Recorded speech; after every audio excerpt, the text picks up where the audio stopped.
Hi, my name is Kristin and this is Kristin Kraves Books. So I recently did a post on my blog talking about my favorite first lines from the books I've read so far in 2022.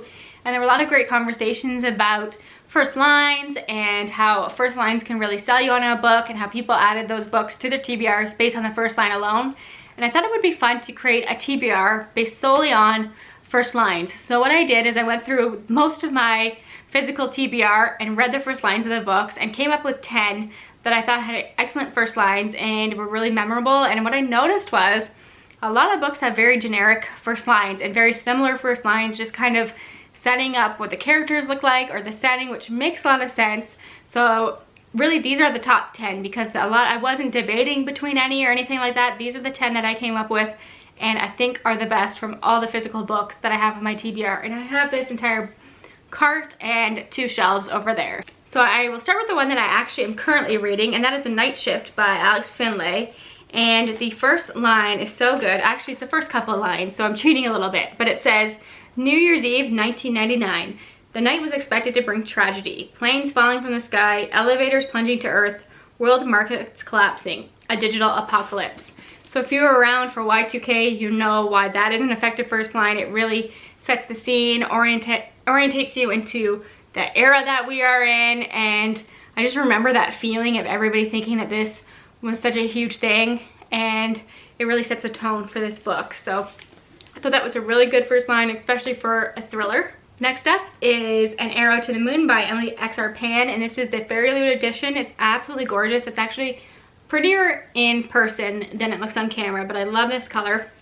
And this is a retelling, I believe, and I am such a sucker for retellings, and this is signed, which is nice.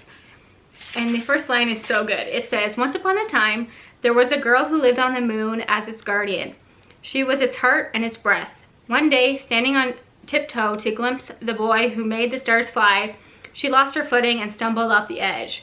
Her plummet was like the stone displacing water. It shifted the universe off its axis. Slowly, slowly, everything began to crack. So that sounds a lot like a fable or a fairy tale.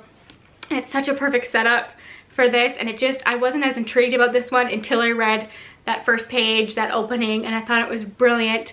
And I can already tell I love the writing, and I'm so excited to get to this. And one of my goals is to read all of the Fairy Loot books and not just let them sit on my shelf. So the fact that this one had such a good first line was perfect. I was not at all surprised to see that Akwechi Emezi's book made this list because they are one of my favorite writers. I love everything that they do, and Bitter is the prequel to Pet.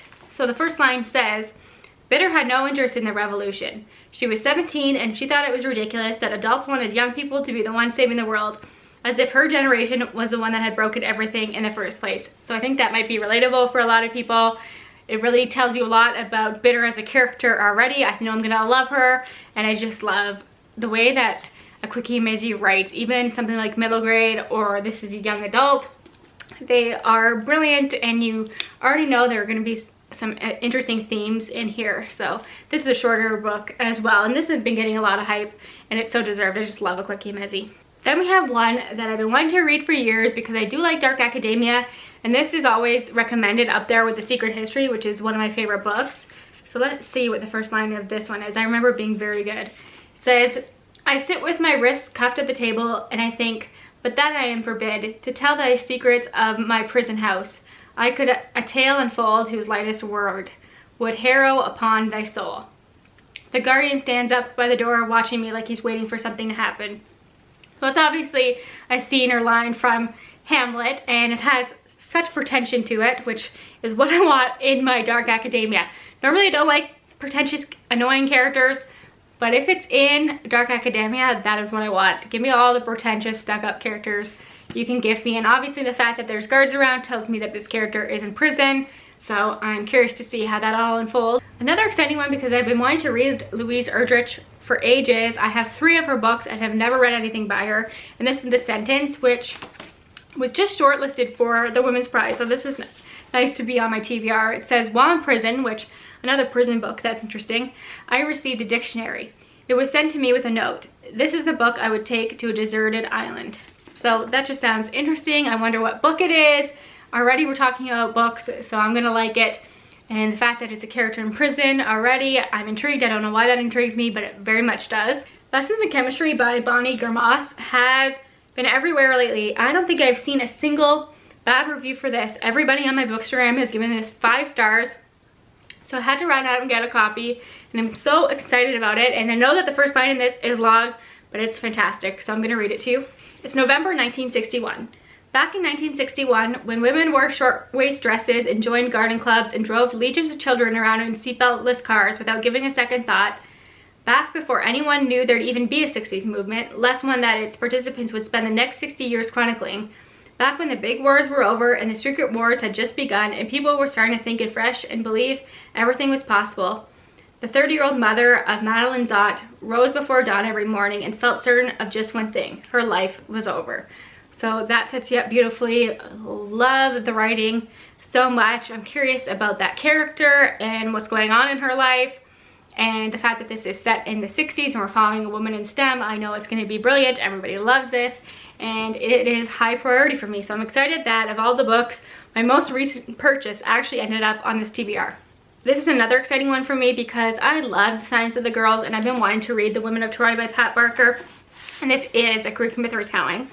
And it says, inside the horse's gut, heat, darkness, sweat, fear. They crammed in, packed as tight as olives in a jar. He hates this contact with other bodies, always has. Even clean, sweet-smelling human flesh makes him want to puke, and these men stink. So obviously, he is inside the Trojan horse. And he sounds like an interesting character, maybe relatable in some ways. And I think it's interesting that the first character in here is a man, since this is The Women of Troy. So I just know I trust Pat Barker. That first line is memorable, gets into the story right away, so fantastic. And then the other 3 were actually still on my cart. So this is a good one because this is American Gods by Neil Gaiman, and as you might be able to tell, my copy is very much yellowed. This is the 10th anniversary edition, and I think I've had it since then. So this has been on my TBR for like over 10 years, I think, which is just ridiculous. And I do know that I like Neil Gaiman's writing. And I believe this one starts with a character in prison as well. So we are definitely sensing a theme here. I don't know what that says about me, but this is an introduction. Here we go. Oh, note on the text. Here we go. Shadow had done 3 years in prison. He was big enough and looked "don't fuck with me" enough that his biggest problem was killing time. So he kept himself in shape and taught himself coin tricks and thought a lot about how much he loved his wife. So I like the idea of Shadow.